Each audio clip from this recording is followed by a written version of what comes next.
Assalamualaikum warahmatullahi wabarakatuh. Perkenalkan, nama saya Miranda Mahersah dengan nomor induk mahasiswa 0500777511.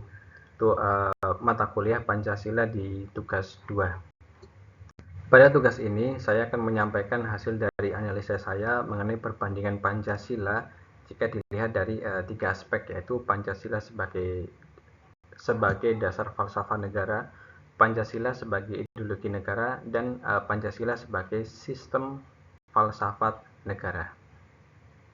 Pada aspek pertama ini, Pancasila sebagai dasar falsafah negara, ada beberapa poin yang penting bisa saya sampaikan adalah yang pertama, menjadi landasan fundamental dalam penyelenggaraan negara atau menjadi dasar utama dalam segala aspek kehidupan berbangsa dan bernegara.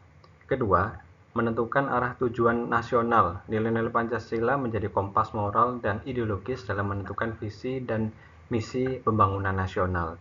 Ketiga, menjadi pedoman dalam perumusan kebijakan negara. Setiap kebijakan publik, baik di tingkat pusat maupun daerah, harus disusun berdasarkan prinsip-prinsip Pancasila.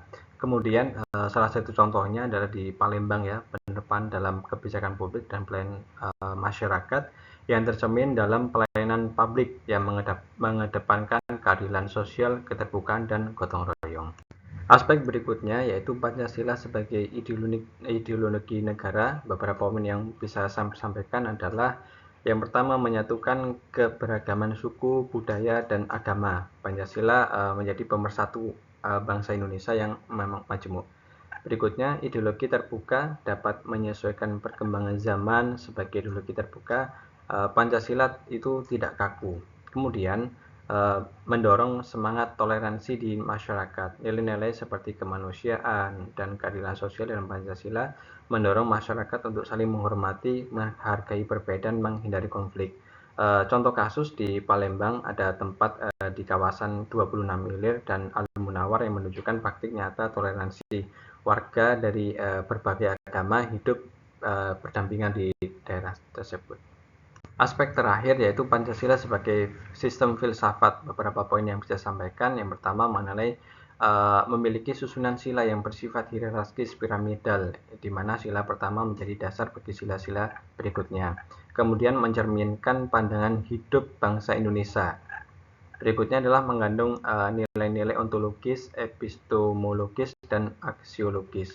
Contohnya di Palembang dalam komunitas lokal seperti kampung-kampung tradisional dan lingkungan RT RW, semangat gotong royong masih kuat.